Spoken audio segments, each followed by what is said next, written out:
धरने प्रदर्शन का तीसरा दिन लगभग मुकम्मल हो चुका है। और हाँ भाई, अच्छी संख्या में किसान यहाँ पर आए, जो किसान 22 दिन में नकुड़ बिजली घर से उठ गया और उसके चंद घंटे बाद सलारपुरा बिजली घर पर धरना प्रदर्शन शुरू हुआ। वजह है बेलगाम हो चुके ब्यूरोक्रेसी, खास तौर से सबसे भ्रष्ट बिजली विभाग, जो 99% तो बिक लिया। और उस प्राइवेटाइजेशन के विरोध में राष्ट्रीय किसान मोर्चा का मैं प्रतिनिधि हूँ। वैसे तो यहाँ सलारपुरा का निवासी होने का नाता है। 3 चरण में पूरे प्रदेश में आंदोलन हम लोग कर रहे हैं। 17 तारीख में उसका दूसरा चरण। ये बिजली और ये विभाग बिक चुका है। विभाग बिक चुका है। लड़ाई सरकार के साथ साथ इन बेलगाम अधिकारियों से भी है, जो 10,000 के बकायेदार किसान का कनेक्शन काट देते हैं, उसका केबल विच्छेदन कर देते हैं, उसे जो उसका मौलिक अधिकार है रोशनी पानी, उससे महरूम कर देते हैं। तो उसके खिलाफ ही है। अब समस्या ये आई कि क्या वो इतने मजबूत लोग हैं कि वो अपनी मर्जी से कनेक्शन विच्छेदन कर देते हैं या केबल काट लेते हैं?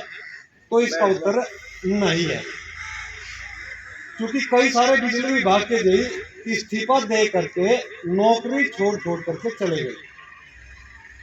वे इस दबाव में गए कि ये जो निकम्मे मिनिस्टर इस सत्ता में बैठे हुए हैं, जो अडानी के दलाल हैं और इस विभाग को अडानी से बेच चुके हैं, वो उनको प्रेशर बना रहे हैं कि ये सब पैसा निकाल करके हमारे अब्बा जान अडानी से दे दिया जाए।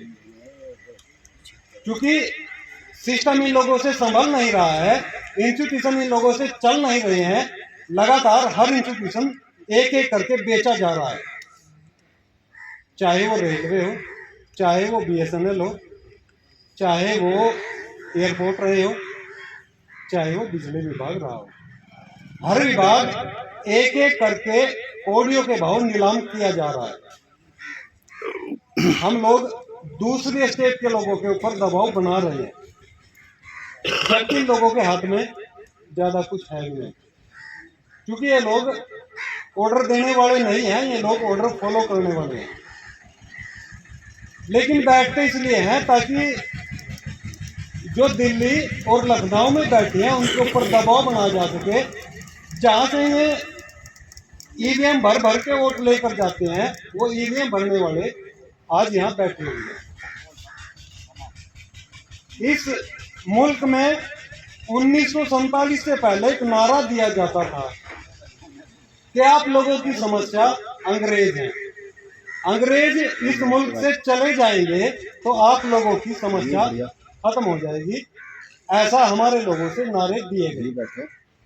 जब लंबे समय तक ये प्रोसेस चला, सैकड़ों साल तक वो आंदोलन चला और लाखों की संख्या में लोगों ने अपने सिर कटाए। खास तौर से गुज्जर समाज की अगर मैं बात करूं तो 1822 से लेकर के 1857 तक क्रांति की, और लाखों गुज्जर मार दिए गए, काट दिए गए और हजारों गांव तबाह कर दिए गए। उसमें भारी संख्या में मुसलमानों ने सिर कटाए। लेकिन मिला क्या? एक गांधी नाम का बनिया और नेहरू नाम का ब्राह्मण, इन लोगों ने मिलकर के इस सारे मामले को डाइवर्ट कर दिया था। राउंड टेबल कॉन्फ्रेंस में हमारे लोगों ने, जो OBC समाज का प्रतिनिधित्व कर रहे थे, भास्कर राव जाधव महाराष्ट्र से आते थे, छत्रपति शिवाजी महाराज ने OBC का रिप्रेजेंटेशन करने के लिए भेजा था राउंड टेबल कॉन्फ्रेंस लंदन में। और शेड्यूल कास्ट और आदिवासियों का रिप्रेजेंटेशन के लिए डॉक्टर बाबा साहब अम्बेडकर वहां पे गए। तो उस समय गांधी नाम का व्यक्ति, जो पूना पैक्ट किया गया था, इसने कहा था कि OBC को, SC को, आदिवासियों को, समस्त माइनॉरिटी को वोट डालने का अधिकार नहीं मिलना चाहिए। वोट डालने का अधिकार सिर्फ टैक्स पेयर और पढ़े लिखे लोगों को मिलना चाहिए, क्योंकि हमारा समाज ना टैक्स पेयर था और ना पढ़ा लिखा था। जो 99% लोग जिनके पिछवाड़े में गोंथी के सिवा और कपड़ा नहीं था और एक दो जोड़े से पूरे गांव की शादी होती थी, वो लोग टैक्स पेयर कैसे हो सकते हैं? उन लोगों से वोट डालने का अधिकार भी इन नालायकों ने खत्म करने का प्लान बना। अगर मैं आज बात करूं तो बहुत सारे ओबीसी के लोग, एससी के लोग गांधी के नाम की महात्मा बोल करके डेंगे हाँकते रहते हैं। अब शायद आप लोगों की समझ में आ गया होगा कि इस मुल्क में एससी एसटी ओबीसी की जड़ काटने वाला गद्दार कौन है। जो बिजली घर अंदर बैठे हैं और हम बैठे, जो हमारी हम मांगे पूरी हैं, अगर हमारी मांगे पूरी नहीं हुई कि हमें 6 महीने तक बैठना पड़ा, क्या हमें 6 महीने तक बैठना पड़ा यहाँ तक? आज हम 80 हैं, कल को हम यहाँ 1000 भी हो सकते हैं।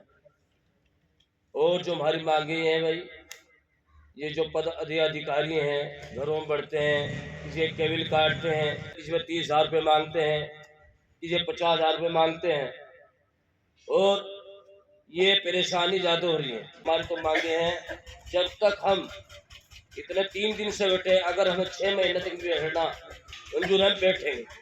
अगर इतनी हमारे मांगे पूरी नहीं हुई, हम इतने बैठे रहेंगे। मैं इन सभी का हृदय से आभार व्यक्त करता हूँ, धन्यवाद देता हूँ कि यहाँ तक पहुँचे हैं। और मास्टर जी को मैं अवगत करना चाहता हूँ कि आप वाली जो लाइन है, गंगों का जो एसडीओ है, हमारे अध्यक्ष जी कल बात होगी थी उस पर, जिसके भी तार कट रहे हो अपने जोड़ लियो। कुछ सुबह कह भी रहे थे, बोला कभी एफआईआर की जिम्मेदारी हमारी है, तार सब अपने अपने चढ़वा लो। वो तो मैंने हमारे भाई की बात हुई थी ब्रांच की एसडीओ महोदय से। और भैया आपका सभी का धन्यवाद। भाई राजीव राणा जी आए, इनका बहुत बहुत हृदय की गहराइयों से स्वागत है और धन्यवाद। धन्यवाद। भाई बोले पैसे तो ले लो यार, तो बता देगा तो क्या है। बोले तुझे नहीं पता अब ना, मैं तो उसमें चीनी लड़ाया था। बोले तो तू उसमें चीनी लड़ा हो जा, मेरा हो गया ना है भाई। तो भाई जय जवान जय किसान जय नहीं प्राण।